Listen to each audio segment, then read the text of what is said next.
పుట్టినప్పుడు కాదు, ఎదిగి ప్రయోజకుడైనప్పుడే తండ్రికి అసలు సిసలైన పుత్రోత్సాహం ఉంటుంది అనేది నానుడి. అయితే నేటి రోజుల్లో మాత్రం పరిస్థితులు అలా లేవు. ఎందుకంటే చిన్నప్పటినుంచి ఎంతో గారాబంగా పెంచి పెద్ద చేసిన తండ్రి విషయంలో కొడుకులు కాస్తైనా జాలి, దయ చూపించడం లేదు. చిన్న చిన్న కారణాలకే కన్నతండ్రిని హతమారుస్తున్న ఘటనలు రోజుకి కోకొల్లలు. ఏ రోజుకైనా మా బాధ్యతలు మోస్తాడు అనే నమ్మకంతో ఎంత కష్టమైనా కోరింది ముందు పెడతారు తల్లిదండ్రులు. కానీ ఏం లాభం?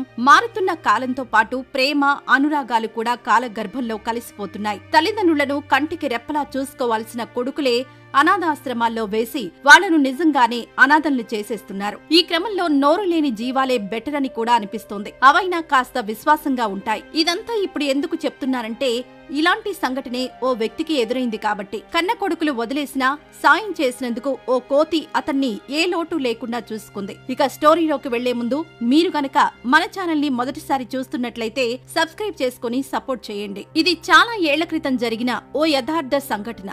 మహారాష్ట్రలో ఉండే మాన్ సింగ్ అనే వ్యక్తికి ఇద్దరు కొడుకులు. వాళ్లకి ఏ లోటు లేకుండా ఎంతో అల్లారుముద్దుగా చూసుకునేవాడు. పేరుకి పేదవాడే అయినా తన పిల్లలకి మాత్రం ఎలాంటి లోటు ఉండకూడదని, బాగా సంపాదించాలని రోజులో 2-3 పనులు చేసి రూపాయి కూడబెట్టేవాడు. వారి భవిష్యత్తు బాగుండాలని మంచి స్కూల్లో చదువు చెప్పించాడు. ఇద్దరు కొడుకులు పెరిగి పెద్దవుతున్న క్రమంలో ఓ రోజు ఎప్పట్లాగానే మాన్ సింగ్ పని కోసం రోడ్డుపై వెళ్తుండగా ఓ కోతి అపస్మారక స్థితిలో పడి ఉండడాన్ని చూశాడు. దానికి తిండి దొరక్క అలా పడిపోయిందని గ్రహించిన అతను ఆ కోతిని తీసుకుని ఓ పశు వైద్యశాలకు వెళ్లి దానికి చికిత్స అందించాడు. ఆ కోతి స్పృహలోకొచ్చిన తర్వాత కొన్ని అరటిపళ్ళిచ్చి దాని ఆకలి తీర్చాడు. అయితే ఈ కోతిని వదిలేస్తే దానికి మళ్లీ ఆహారం దొరకకపోవచ్చునని ఆ కోతిని తనతో పాటు ఇంటికి తీసుకువెళ్లాడు. అలా వారి ఫ్యామిలీలో కోతి కూడా ఓ కుటుంబ సభ్యుడిగా మారిపోయింది. ఆ వ్యక్తి పిల్లలు సైతం కోతితో చాలా బాగా ఉండేవారు. కాలం గిర్రున తిరిగింది. ఇద్దరు కొడుకులు పెద్దవారయ్యారు. అయితే ఓ రోజు ఎప్పట్లాగే పనిచేస్తున్న మాన్ సింగ్ కి చిన్న ప్రమాదం జరిగి వెన్నుపూస విరిగిపోయింది. ఎన్ని హాస్పిటల్స్ తిరిగినా ప్రయోజనం లేకపోయింది. దాంతో మంచానికి పరిమితమై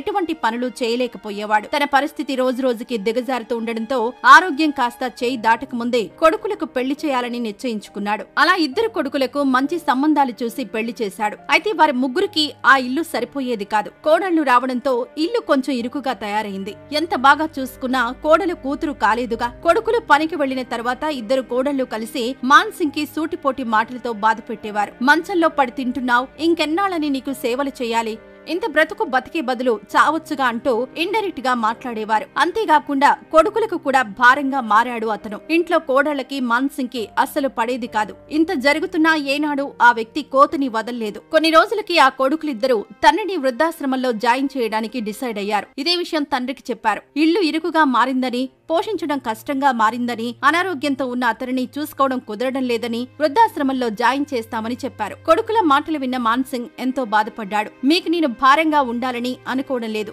నా దారి నేను చూసుకుంటాను అని చెప్పి ఇంటి నుంచి వెళ్లిపోవడానికి సిద్ధపడతాడు మాన్ సింగ్. ఈ వయసులో తండ్రి ఎక్కడికి వెళ్లిపోతున్నాడు, ఏం చేస్తాడని కూడా అడగకుండా చూస్తూ ఉండిపోయారు. మాన్ సింగ్ అతను పెంచుకున్న కోతిని సైతం తీసుకుని కట్టుబట్టలతో ఇంట్లో నుండి వెళ్లిపోయాడు. అయితే పోనీలే కోతి భారం తగ్గింది అని అనుకున్నారు. అలా ఇంటి నుంచి బయటకొచ్చిన ఆ వ్యక్తి నడుస్తూ నడుస్తూ ఓ చోట కళ్ళు తిరిగి పడిపోయాడు. అప్పుడు కోతి ఎలాగోలా బాటిల్లోని నీళ్లు తీసుకొచ్చి వ్యక్తి ముఖంపై నీటిని చిమ్మి అతన్ని లేపి ప్రయత్నం చేసింది. అతడు కళ్ళు తెరవగానే ఆ బాటిల్లోని నీళ్లు తాగించింది. నా కొడుకులు వదిలేసిన కోతి మాత్రం తనపై మమకారం ఏమాత్రం తగ్గలేదని నిట్టూర్పు విడిచాడు. గతంలో తన యజమాని నేర్పిన సర్కస్ ట్రిక్స్ ప్లే చేయడం మొదలు పెట్టింది. కోతి విన్యాసాలు చూసి జనాలు పోగవడం మొదలు పెట్టారు. కోతి చేస్తున్న సర్కస్ ఫీట్లను చూసి ఆనందించిన ప్రజలు తమకు తోచిన సాయం చేయడం మొదలు పెట్టారు. అలా పోగైన డబ్బుని ఆ వ్యక్తి చేతిలో పెట్టింది కోతి. దీంతో ఆ వ్యక్తి చాలా ఎమోషనల్ అవుతూ, గతంలో నేను నిన్ను పోషిస్తే ఇప్పుడు నువ్వు నన్ను పోషిస్తున్నావా అని కోతిని హత్తుకున్నాడు. ఇక అప్పట్నుంచి కోతిని ఊరూరా తిప్పుతూ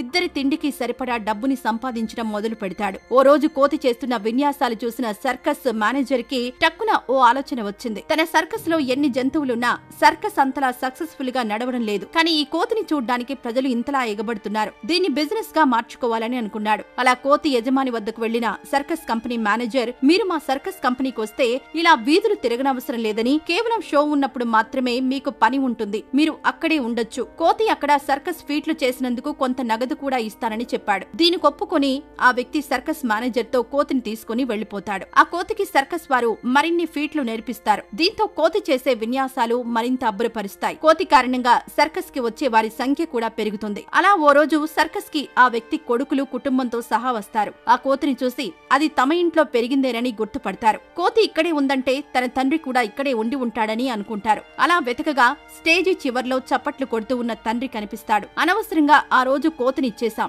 లేదంటే దీనివల్ల బోలెడు డబ్బులొచ్చేవని అనుకుంటారా కొడుకులు. షో అనంతరం ఆ సర్కస్ మేనేజర్ దగ్గరకు వెళ్లి ఆ కోతి తమదేనని, తమ చిన్నప్పటి నుంచి తమ దగ్గరే పెరిగిందని చెప్తారు. అయితే వచ్చిన వాళ్లు ఆ తండ్రి కొడుకులని గ్రహించిన మేనేజర్ వారిని తిడతాడు. కన్న తండ్రిని రోడ్డుపై వదిలేసిన వారు మీరు మనుషులేనా అని మందలిస్తాడు. మీకంటే ఆ కోతే నయం, ఎప్పుడో కాపాడారని ఇప్పుడు మీ తండ్రిని పోషిస్తుంది. కన్న తండ్రి అన్న జ్ఞానం లేకుండా కొడుకులైన మీరు వృద్ధుడయ్యాడని అతన్ని వదిలించుకున్నారు అని అంటాడు. దూరం నుంచి తన కొడుకులను చూసిన ఆ పెద్దాయన ఇప్పుడైనా కోతి వల్ల తన గురించి వెతకడం ప్రారంభించారే కాని తనపై ప్రేమతో కాదని అర్థం చేసుకున్నాడు. ఇంకా వారిలో మార్పు రాదని తను చెప్పాల్సిన మాటలను సర్కస్ యజమానికి చెప్పడంతో కనీసం కొడుకులతో మాట్లాడకుండా కోతిని తీసుకుని తనకిచ్చిన గదికి వెళ్లిపోతాడు. అలా తన జీవితాంతం కోతితోనే గడుపుతాడు. సో చూసారు కదా ఫ్రెండ్స్, ఈ స్టోరీ విన్న తర్వాత గుండె బరువెక్కుతుంది కదూ. నోరున్న మనిషి కంటే నోరు లేని జీవాలే బెటర్ అనిపిస్తుంది కదూ. మరి ఈ వీడియో చూశాక మీరేమనుకుంటున్నారో మీ అభిప్రాయాన్ని కామెంట్ చేయండి. మరిన్ని ఇలాంటి వీడియోస్ కోసం మన ఛానల్ ని సబ్స్క్రైబ్ చేసుకోవడం మర్చిపోవద్దు.